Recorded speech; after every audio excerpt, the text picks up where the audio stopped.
चंद मिश्रा जी।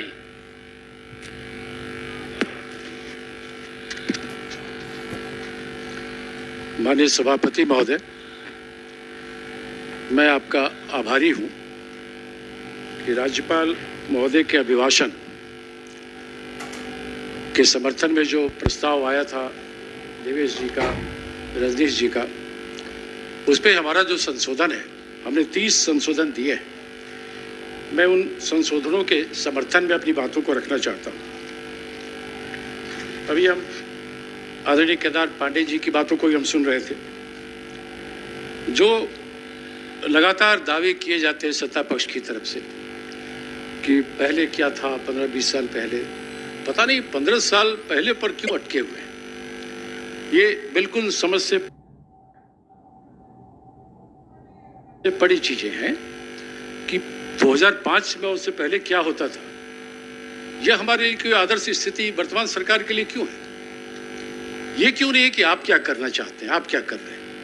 लेकिन सभी लोग, कई सत्रों से मैं देख रहा हूं, यही भाषण आता है, हमारा बजट पहले क्या था, मेरा बजट इतना बढ़ गया। मैं समझ नहीं पा रहा हूं, आज तक किसी राज्य का बजट कभी कम नहीं होता है पिछले बजट की तुलना में। अगर कोई एग्जाम्पल है इस देश में, हम लोग का ये होता है ना यहाँ पर कि तमसो माँ ज्योतिर्गमय, बराबर हम लोग कहते हैं जी। इस तरह से पिछले बातों को तो याद करना ही चाहिए। अच्छी बात है, कि उससे कितना आगे बढ़े, अच्छी बात है। लेकिन अगर कोई पिछली सरकार से अगर आप तुलना करते रहेंगे, अपने आप की तुलना अगर भूतकाल से ही होगी, तो आप सुनहरे भविष्य की ओर नहीं बढ़ सकते। मेरा यह मानना है। मैंने आप सभी बोलने दिया जाए, मैंने आप सभी महानुभावों को बहुत धैर्यपूर्वक सुना है। हाँ, तो मैं भी अपेक्षा करता हूँ कि मेरी बातों को भी सुन लें। संजोग है कि माननीय मुख्यमंत्री जी बैठे हैं। कोरोना को लेकर बहुत सारी बातें कही गई हैं। ये मेरा पहला संशोधन है और मैं खुद कोरोना पीड़ित हो गया था। उस चलते भी मुझे कुछ एहसास हुआ क्या उसमें होता है। जांच करने वाले लोग आए, मेरा नाम, नंबर, उम्र, पता सब नोट किया गया। ये अलग बात है कि बाद में किसी ने, जो फोन पे कॉल आता था कि आपका ये हुआ है, आप आज कैसी स्थिति है, आपका बुखार कितना है, तो ठीक है हमारे डॉक्टर आपसे कंसल्ट करेंगे। लेकिन उन 22-23 दिनों में जब तक मैं घर पे रहा, कभी किसी डॉक्टर का फोन नहीं आया। हाँ, हेल्थ मिनिस्टर का फोन आया, किसी डॉक्टर का फोन नहीं आया। तो ये मैं उस सिस्टम की बात करना चाहता हूँ कि अगर साधारण आदमी जो कोई कोरोना पीड़ित हुआ होगा, संक्रमित हुआ होगा, उसके पास भी तो और फोन भी शायद नहीं गया होगा। तो जो दावे सरकार करती है और जिस तरह से हमारे साथियों ने कहा कि 99% रिकवरी हो गया, अरे जब अपने आप से रिकवरी बनाना है तो आप 100 कर दीजिए। यहाँ और भी स्वास्थ्य विभाग के अधिकारी थे कोरोना काल में, उनके समय में क्या वजह था कि रोज 2500, 3000, 3500, 3400, 4000 इतने ही जांच हो पाती थी। एक चमत्कार हुआ, माननीय प्रत्यय अमृत जी आए कि एक चमत्कार हुआ और विद इन ए वीक लगातार जांच की संख्या कभी 10,000, 20,000, 25,000, 50,000, फिर 1.25 लाख, 1.5 लाख तक चला गया। ये चमत्कार हम लोग भी बड़ा नमस्कार कर रहे थे, भाई तो बढ़िया है, बिहार में तेजी से जांच हो रहे हैं, संक्रमित लोगों को हम पता कर रहे हैं, हम उसे अलर्ट होंगे, उसका इलाज कराएंगे। लेकिन अब जो चीजें सामने आ रही है वो बता रहा है कि इस मामले में भी बहुत बड़ा फर्जीवाड़ा हुआ बिहार में। और फर्जीवाड़ा कोई एक जगह होता तो समझते कि एक संयोग है। यह संयोग नहीं महोदय, यह प्रयोग था। हमें बताना था कि हम जांच किस तेजी से कर रहे हैं, और उस अभियान में हमने उन चीजों को भी भुला दिया जो कोरोना को लेकर बहुत ही आवश्यक था। आज ही मैंने किसी अखबार में देखा है, केरल, महाराष्ट्र, मध्य प्रदेश, छत्तीसगढ़, पंजाब में फिर से कोरोना के मामले तेजी से बढ़े। हमारे लोग वहां जाते आते हैं, हमको प्रिकॉशन लेने की आवश्यकता है। कोरोना अभी खत्म नहीं हुआ है। कोरोना के संकट और कोरोना का जो पूरा जाल है वो अभी भी है, हम उससे मुक्त नहीं हुए। भले ही आप रिकवरी रेट कह लीजिए, आप कह लीजिए कि हम लाखों लोगों की रोज जांच कराते हैं, लेकिन ये कौन सा जांच है जिसमें मरीज का नाम, पता, उम्र कुछ नहीं, टेलीफोन नंबर में 00000, ये 10 नंबर का टेलीफोन, वो भी 000, 1 का हो सकता है, 2 का हो सकता है, 3 का हो सकता है, सैकड़ों का कैसे हो सकता है, किसी एक जगह कैसे हो सकता है? नहीं, एक अब यही तो जवाब दी, सरकार जवाब देगी ना, सुन लीजिए ना।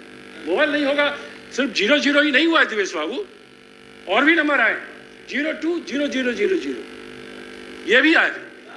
इसका मतलब वो नंबर उसमें डाला गया, इसका मतलब वो आदमी काल्पनिक था और सबका जांच रिपोर्ट नेगेटिव। ये कैसे हो सकता है? इस पर सवाल उठता है। क्या हम कोरोना मामले में भी इतनी बड़ी लापरवाही बरत सकते हैं जो आपराधिक लापरवाही के समान है? संक्रमण के दौर में अगर हम ये ढिलाई करते हैं तो प्रधानमंत्री कहते रहते हैं जब तक क्या नहीं तब तक ढिलाई नहीं। ये सब चीजें क्या है? बिल्कुल एक हल्की बातें हो गई। तो मैं समझता हूं कि जो सरकार ये दावा करती है कि हमने इतने जांच कराए, इतने लोगों को क्वारंटाइन केंद्र में रखा, इतना खर्च किया, इतना हमने मंगा लिया वेंटिलेटर बाहर से और क्या किया, उसके बावजूद इस तरह की गलतियां जो हुई हैं वो यह बताने को पर्याप्त है इस मामले में सतर्कता बरतने की जरूरत थी जो हम नहीं बरत पाए। आपके पास भी हम लोग बहुत सारे कागज भेजते हैं, अगर उसमें सब जगह 000 लिखा रहेगा तो आपकी नजर तो पड़ेगी ना कि आखिर क्या हो रहा है।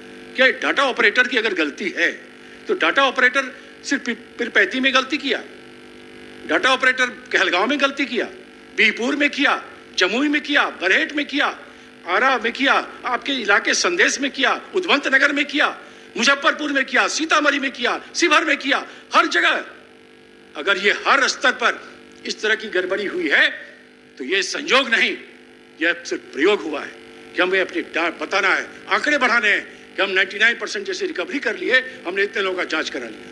मैं समझता हूं ऐसे मामलों में सरकार को बहुत गंभीरता से बात करनी चाहिए और इस मामले में क्या होना चाहिए वो देखिए। सिर्फ डाटा ऑपरेटर पर कार्रवाई होना मैंने समझता हूं ये कहीं से उचित है।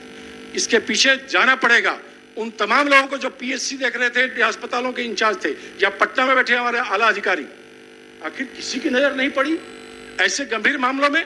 तो कहीं ना कहीं संदेह पैदा होता है महोदय। इसलिए हमारा आग्रह होगा कि सरकार इन चीजों को लेकर सतर्कता बरते और उन दोषी लोगों पर कार्रवाई को सुनिश्चित करे। जवाबदेही तय होनी चाहिए जिन लोगों की ढिलाई के चलते ऐसी बड़ी गलती हुई और सरकार की बदनामी हुई। ये सरकार की बदनामी है। आज कोरोना को लेकर हम देख रहे हैं कि आप फ्रंट लाइन वर्कर्स को आप टीका दे रहे हैं। हमारे आईजीआईएमएस के डॉक्टर है गोपाल कृष्ण जी, पहला डोज लिया, बाद में कोरोना पॉजिटिव हो। तो ये भी सवाल उठता है कि जो 2 वैक्सीन हमें सरकार से मिली है, भारत सरकार से, जो हमने बनाया है, गर्व की बात है, हम वैज्ञानिकों को सम्मान करते हैं, बधाई देते हैं, लेकिन उस वैक्सीन का तीसरा ट्रायल नहीं हुआ, यह भी तो एक सच्चाई है। बिना तीसरा ट्रायल पूरे केवल मार्केट में ला दिया, लोगों को दे रहे हैं। लेकिन जो पहला डोज जितने लोगों ने लिया, दूसरे डोज में उन लोगों की संख्या में कमी आ रही है महोदय। तो सरकार को इस पर देखना चाहिए कि आखिर इसकी क्या वजह है। और फिर डोज लेने के बाद भी अगर आप पॉजिटिव पाए जाते हैं तो चिंता बढ़ना स्वाभाविक है।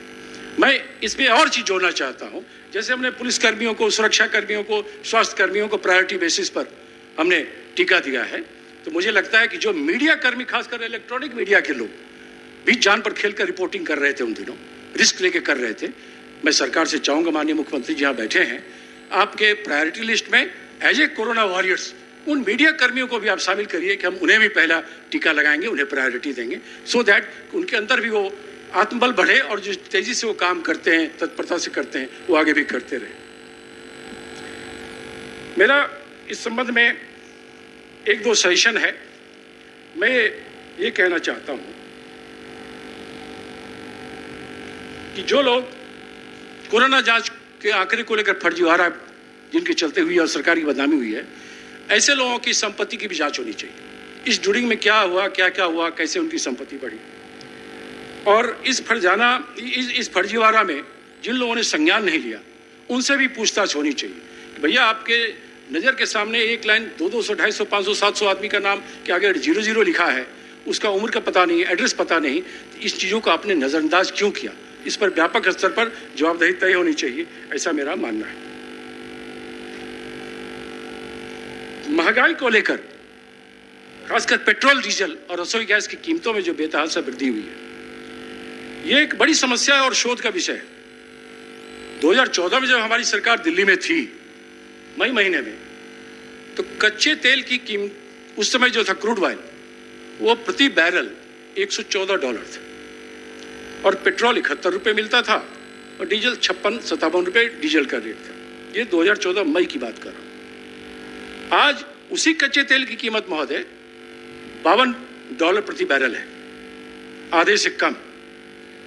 तो ये शोध का विषय है कि पेट्रोल डीजल 90 रुपए कैसे हो गया, 92 रुपए कैसे हो गया बिहार में। डीजल 85 रुपए तक पहुंच गया है।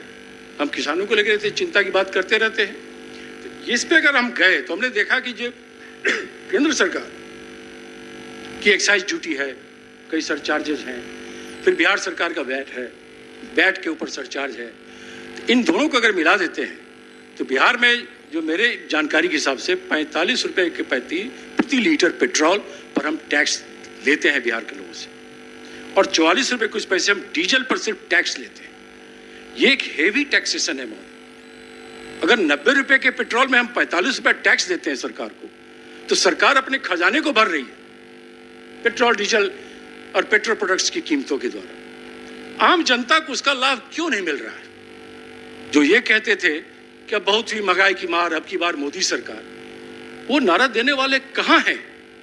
क्या उन्हें इस बात का एहसास नहीं है कि जिस कच्चे तेल को हम आज आधे दाम पर खरीद रहे हैं, उसके बाद भी जो पेट्रोल 30-35 रुपए बेस प्राइस जिसका होना चाहिए, आज हम 90-92 रुपए जा रहे हैं। हो सकता है 2-4 दिनों में 100 पार कर जाए।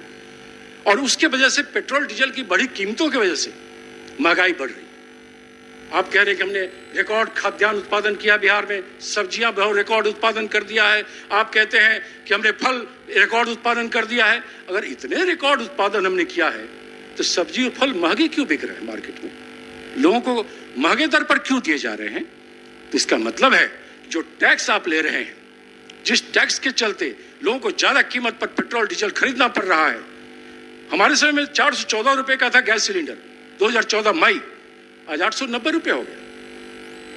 तो इसके लिए दोषी कौन है? तो मैं समझता हूं बेस्ट उपाय है कि नीतीश जी, हमारे माननीय मुख्यमंत्री जी उदार दिल दिखाएं। जो आप वैट आप लेते हैं 22 रुपए प्रति लीटर आप डीजल पर लेते, पेट्रोल पर लेते हैं, और शायद 16 रुपए कुछ पैसे आप पेट्रोल पर प्रति लीटर लेते हैं। इस वैट के दरों को, सरचार्ज को कुछ कम कर दीजिए। मैं कम करने के लिए ये नहीं कह रहा हूं कि समाप्त कर दीजिए, क्योंकि आपको भी साधन चाहिए, लेकिन कम कर दीजिए। कई राज्यों ने कम किया है, एक उदाहरण प्रस्तुत करिए ना। कई मामलों में हमारे मुख्यमंत्री कहते हैं जो बिहार ने किया कर दिया वो दूसरे लोग फॉलो करते हैं, कई बार केंद्र सरकार भी फॉलो करती है, अच्छी बात है। तो क्यों नहीं आप अपने वैट और जो उस पर सरचार्ज आप लेते हैं उसको कम कर दीजिए, ताकि बिहार की जनता को सस्ते दरों पर पेट्रोल डीजल मिलना लगे और लोगों को राहत मिले। इसमें क्या कठिनाई? ये होना चाहिए, लेकिन हम ये नहीं कर पा रहे हैं, अपनी खजाना को भरते जा रहे हैं। तो अगर हम भारत सरकार के टैक्स के चलते, बिहार सरकार के टैक्स के चलते, महोदय, पेट्रोल डीजल के कीमतों में वृद्धि चिंता का विषय है, लेकिन बिहार जैसे पिछड़े राज्य में इसने देश के विकास की अवधारणा में एक रोल मॉडल स्थापित किया है। मैं माननीय सदस्य प्रेमचंद मिश्रा जी के संज्ञान में लाना चाहता हूँ कि बिहार में पेट्रोल पर 26% वैट लगता है, और जहां आपकी हुकूमत है महाराष्ट्र, फिर आगे उसी लाइन पर मैं बता रहा हूं 26% और प्लस 10.12 रुपया से। सुन लीजिए। अरे मैं राजस्थान पर आ रहा हूं जहां सुनते ही हैं राजस्थान। अरे सुनिए ना। हाँ, बीच में एक मिनट माननीय सुबोध राय जी, सुबोध राय जी बैठिए, सुनिए। अरे तनाव में नहीं, सुन लीजिए। राजस्थान 36% महोदय, राजस्थान में 36%, ठीक है, 1 रुपया 50 पैसा सड़क उपकर लग रहा है। तो चूंकि माननीय प्रेमचंद मिश्रा जी यह कह रहे थे कि बिहार को उदारता दिखानी चाहिए, तो बिहार जैसा जो पिछड़ा राज्य, इसको हम लोग सब स्वीकार करते हैं कि हम विकास की मूल धारा में शामिल होना चाहते हैं, उसके लिए प्रयासरत है। जब बिहार जैसा राज्य 26% वैट ले रहा है और जहां आपकी हुकूमत है, तो वहां भी सलाह दे दीजिए कि 36% नहीं, कम से कम बिहार वाला उदाहरण तो पेश कर दें।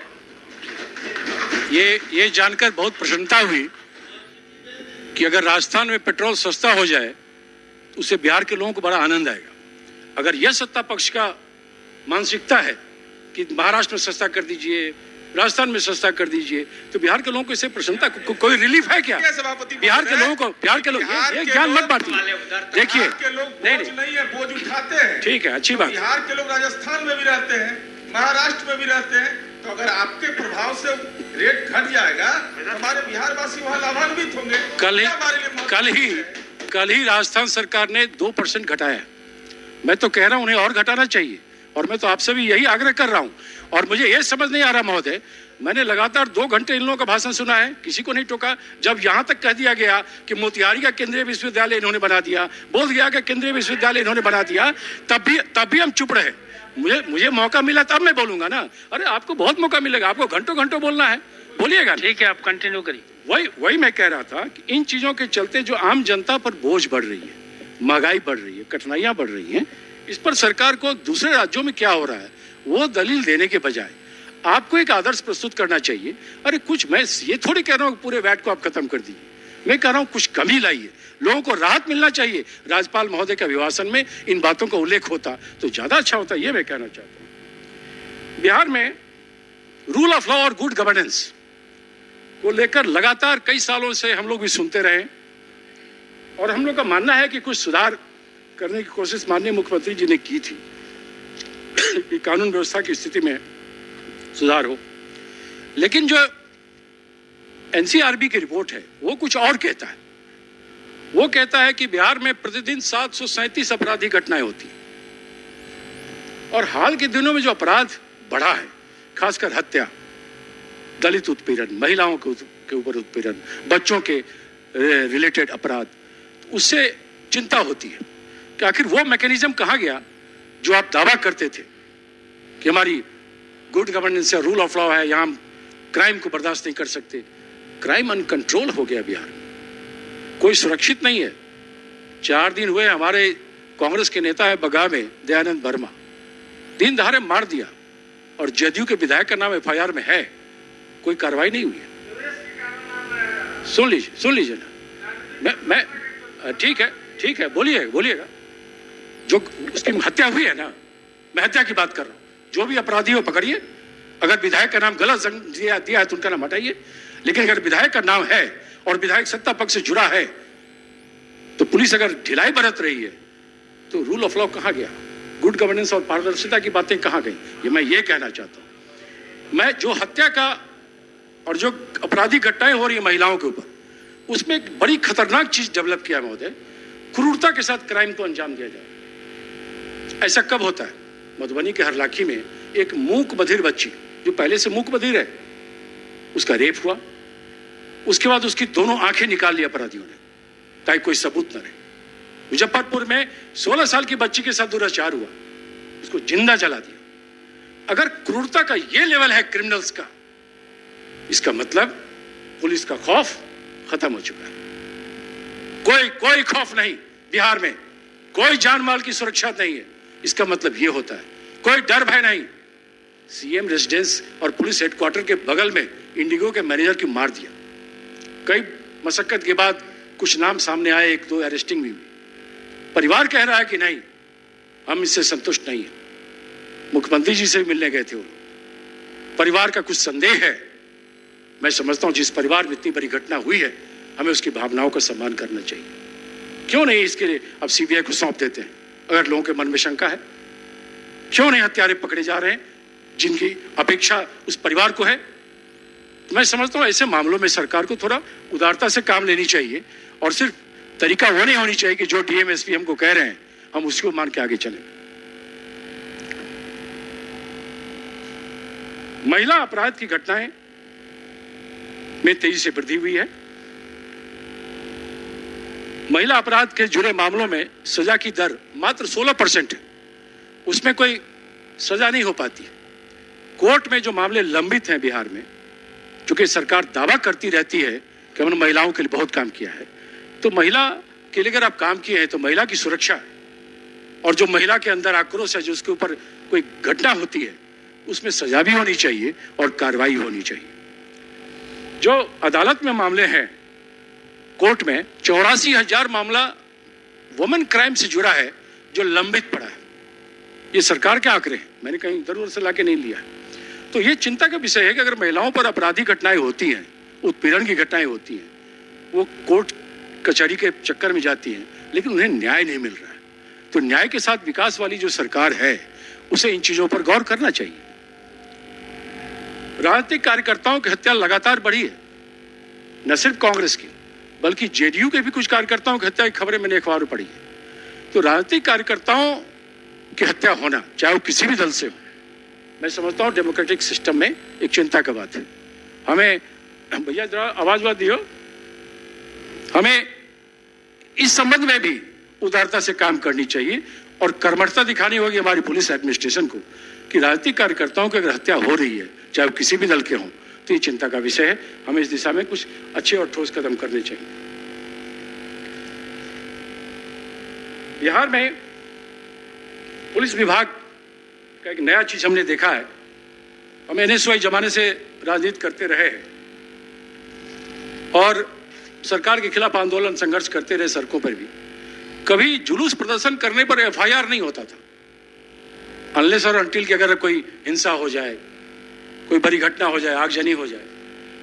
हमारे जिला के अध्यक्ष होते थे सलमान रागीव जी एनएसयूआई के, नवादा के, बड़ी बड़ी रैलियां हम लोग करते थे, लेकिन कभी यह नहीं हुआ कि सरकार ने एफआईआर दर्ज करा दिया। हाल के 2-3 वर्षों में मैंने देखा है कि पुलिस का क्या मैकेनिज्म, आई डोंट नो, जो प्रोहिबिटेड एरिया से पहले ही अगर हम कोई प्रदर्शन करते हैं, धरना देते हैं या घेराव करने का प्रयास करते हैं, तो उस पर तत्काल एफआईआर दर्ज होता है, without any violence, without any crime.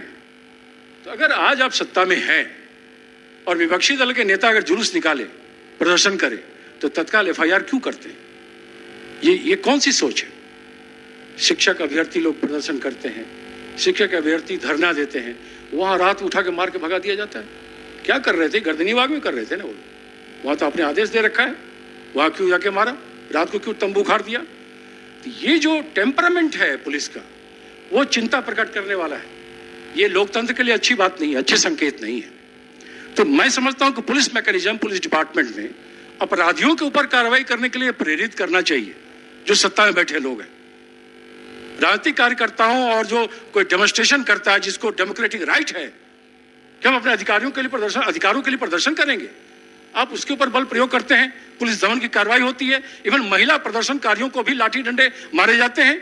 तो ये जो नई प्रवृत्ति पुलिस की आई है, उस पर मेरे ख्याल से रोक लगनी चाहिए और दिशा में कुछ बेहतर काम होना चाहिए। स्वास्थ्य और शिक्षा क्षेत्र को लेकर कई बार बहुत तरह की बात कही गई है। बजट भी शिक्षा का बहुत बड़ा है।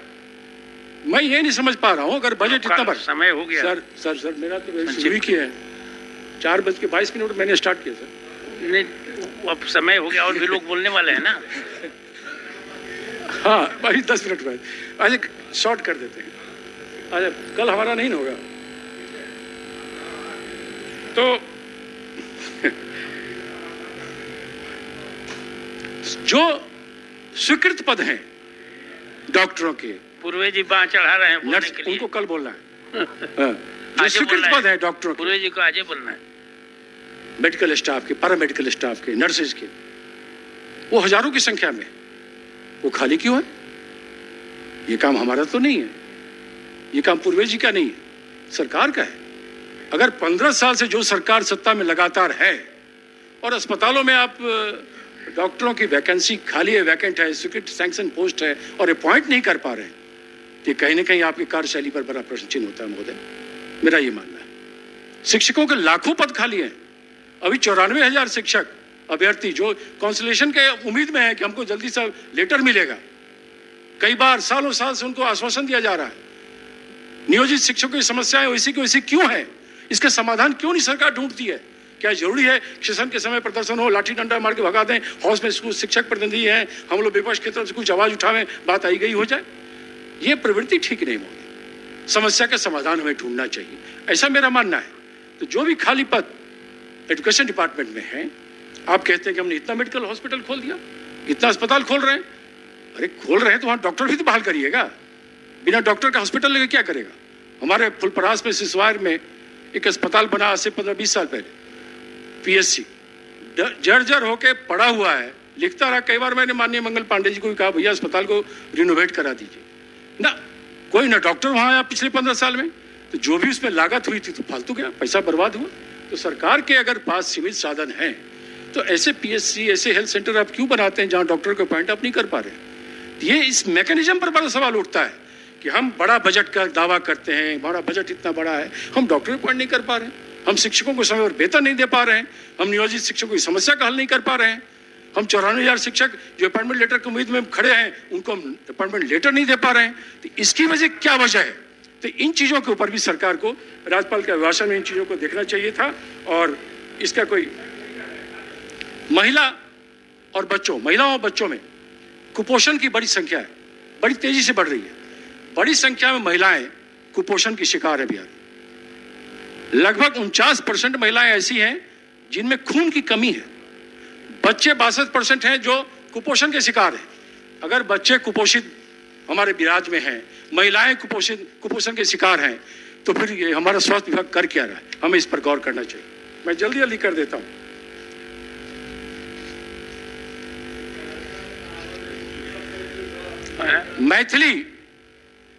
मैथिली भाषा को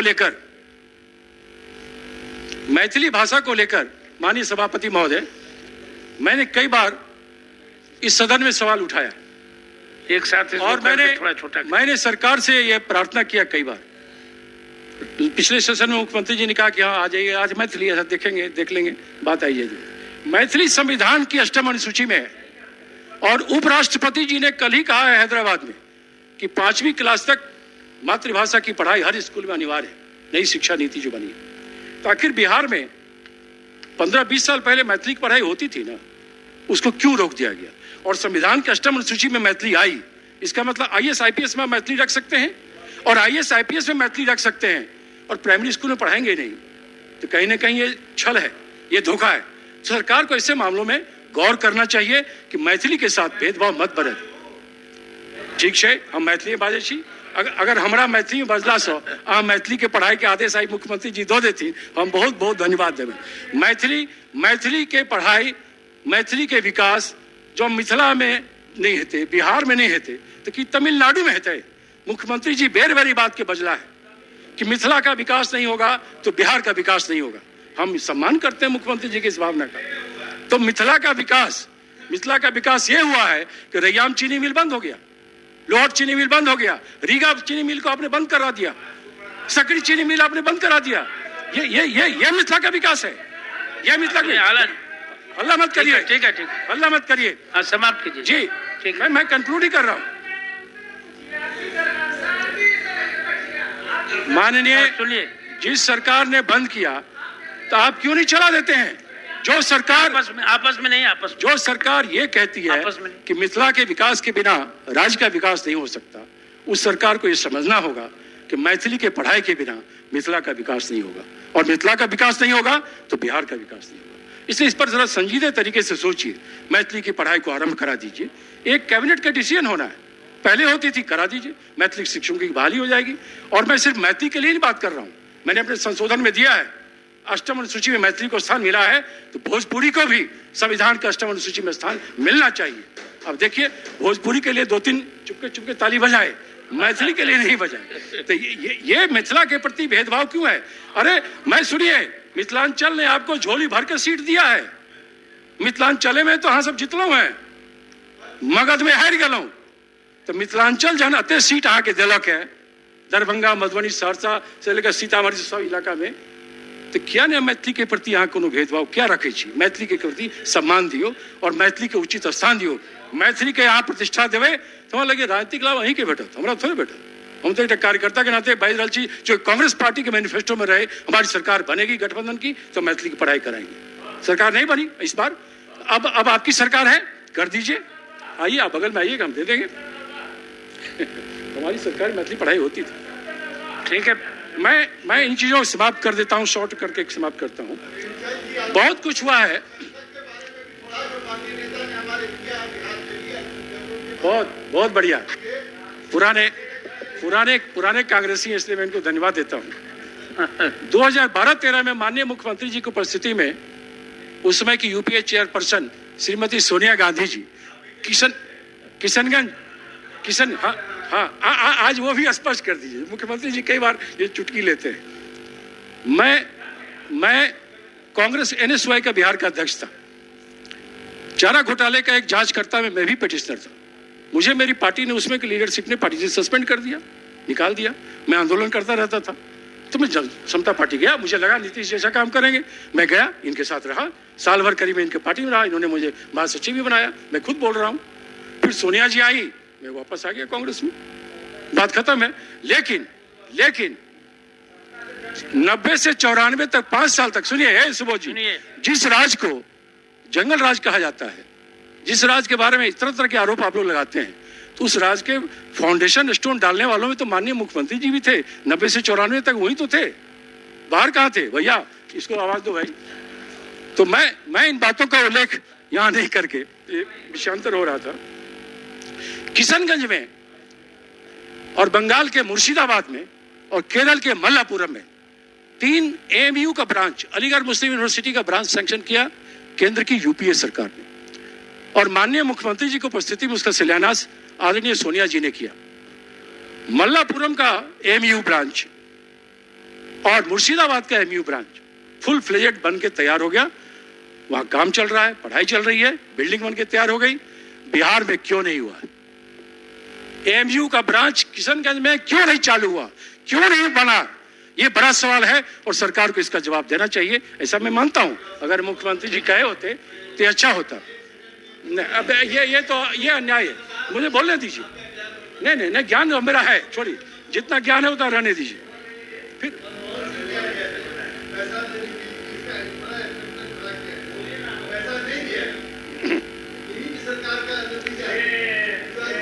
अब मैं इस पर बोलूंगा तो और आपकी सरकार की पोल खुल जाएगी। मैं आपका बड़ा इज्जत करता हूँ, थोड़े बोलने दीजिए ना, समाप्त कीजिए। सवाल सच्चाई तो यही है ना, AMU का ब्रांच, ठीक है, मनमोहन सिंह जी ने नहीं दिया तो हमने सैंक्शन क्यों किया? और 6 साल से किसकी सरकार है दिल्ली में? Double engine. तब क्यों नहीं हो रहा है? क्यों पैसे नहीं आ रहे हैं? आपने जमीन जो पहले दिया, वो जमीन पर ग्रीन टर्मिनल ने ऑब्जेक्शन किया, उसके चलते कई साल लटक गया मामला। ये क्यों नहीं बोलते हैं? फिर आपने दूसरा कोई जमीन दिया है, उस पर काम क्यों नहीं हो रहा है? इस सवाल का जवाब तो सरकार को, माननीय मुख्यमंत्री जी को देना चाहिए। अब बात करते हैं अल्पसंख्यकों की, ये सब बात मत करिए। अरे छोड़िए, चलिए ठीक है, चलिए अब समाप्त कीजिए जी। कई राज्यों में महोदय, कई राज्यों में एक द्वितीय राजधानी होती। जब बिहार यूनाइटेड था तो रांची था हमारा भी। बिहार में जिस तरह से विकास के काम करने की मंशा है माननीय मुख्यमंत्री जी की, मेरा एक सजेशन है, इस मैंने अमेंडमेंट में दिया है। अपने पास दरभंगा है, भागलपुर है, पूर्णिया है, ऐसे इलाकों में से किसी एक शहर को क्यों नहीं उपराजधानी के दर्जा हम देते हैं? वो एयर लिंक से भी जुड़ा है दरभंगा, और वहां आपको बहुत समर्थन भी मिला है। तो मैं समझता हूं दरभंगा को उपराजधानी बनाने के बारे में सरकार को सोचना चाहिए, इस पर विचार करना चाहिए जी। नहीं, हम तो भोजपुरी का भी किए हैं, आप क्यों परेशान हो रहे हैं? खेलकूद के मामले में माननीय महोदय, खेलकूद के मामले में पटना में एक बड़ा स्टेडियम हमारे पास है, मनुलक स्टेडियम, लेकिन आज उसमें पिछले 25 सालों से कोई अंतर्राष्ट्रीय स्तर का मैच नहीं हुआ, जबकि वो स्टेडियम उसकी पात्रता को, वो कोई इशारा कर रहा है क्या? माइक ठीक करो भाई, माइक ठीक कई बार होता है। हाँ, मोइनुलहक स्टेडियम अंतर्राष्ट्रीय लेवल के क्रिकेट मैच को आयोजित करने की पूरी पात्रता रखता है।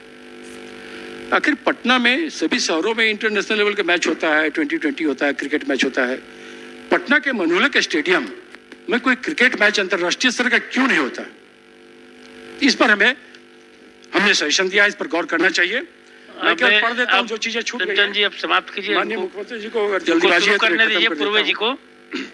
अब बोलिए ना, कल भी बोलिएगा, आज भी बोलिए। एक बहुत गंभीर समस्या है, ठीक है, मुख्यमंत्री जी संजोग से सुन रहे हैं। 18 जिले ऐसे हैं माननीय मुख्यमंत्री जी जहां के पानी में फ्लोराइड और आर्सेनिक की मात्रा खतरनाक लेवल पर है। भूजल और जल जीवन हरियाली, भूजल के स्तर को नीचे जाने को लेकर आपने कई बार चिंता प्रकट की है। मैं समझता हूं पानी, अगर पेयजल में अगर आर्सेनिक है, फ्लोराइड है, तो ये लोगों के लिए खतरनाक है, जानलेवा है। तो हमें ऐसे जिलों जहां से रिपोर्ट आ रही है उस पर गंभीरता पूर्वक चिंतन करना चाहिए, उसके लिए कोई विशेष कार्य योजना बनानी चाहिए ताकि यहाँ लोगों को शुद्ध पेयजल। संशोधन या उसको रख दीजिए, वो आ जाएगा, और उसके बाद समाप्त कीजिए। अच्छा, हम समाप्त कर देते हैं। संशोधन को ही समाप्त कर देते हैं। अंत में मैथिली में बोल लिया जाए। मैथिली में बहुत बात बजली है और आग सुनो आग बता दे छी हमरा से बेसी बढ़िया मैथिली माननीय मुख्यमंत्री जी बाजै छथि और अशोक चौधरी जी सेहो बाजै छथि। अहाँ तो छिए मिथिला के, लेकिन अहाँ काल्हि क्यों बयान दो दिलिए, घर भाड़ा बदलिए, सामने डोम टोली लोग रहता है, ये बहुत खतरनाक बयान आपका था। ऐसा बयान नहीं देना चाहिए था। हाँ, ऐसा बयान नहीं देना चाहिए था। चलिए मान्य हाँ, मैं बस खत्म कर देता हूँ। तो मधुबनी जिला के ऐतिहासिक सौराठ सभागाछी है, उसका बड़ा पौराणिक महत्व है। उसमें दो गंभीर समस्या हो गई है। मैं मुख्यमंत्री जी से विशेष तौर पे कहना चाहता हूँ, वो जो एक पंजीकार व्यवस्था है हमारा, जो बताता है कि आपका सात खानदान क्या क्या पुष्ट था, उसी से विवाह तय होती है, वो सिस्टम कोलैप्स होने के कगार पे है। चूंकि मात्र 5-7 पंजीकार बचे हैं, तो वो जो पांडुलिपियां हैं उसके संरक्षण की आवश्यकता है। वो अब हाथ से लिखा हुआ है, कब का ऐतिहासिक, अब उसको न तो ठीक से रख पा रहे हैं वो, न उसका उचित देखभाल हो रहा है। और कल को जिस 6-7 लोग ही पंजीकार बचे हैं, उनके बाद उस सिस्टम का क्या होगा। तो इस पर मैं समझता हूँ उसको अगर कंप्यूटराइज करने के बारे में सरकार सोचे तो एक बड़ा काम होगा। इस पर आप गौर करें, इस समय आग्रह होगा। और सौराठ सभागाछी को एक पर्यटक केंद्र के रूप में विकसित कर दें, उसमें आप सबका लाभ होगा। बातों को रख दीजिए। मैं बाकी सुझाव को मैं रख देता हूं सदन के पटल पर। और जो हमने संशोधन दिए हैं, जारी रहेगा। जो हमने संशोधन दिए हैं आज करें, कल जारी रहेगा इनका। महोदय, जो मैंने संशोधन दिए हैं, उन संशोधनों को स्वीकार कर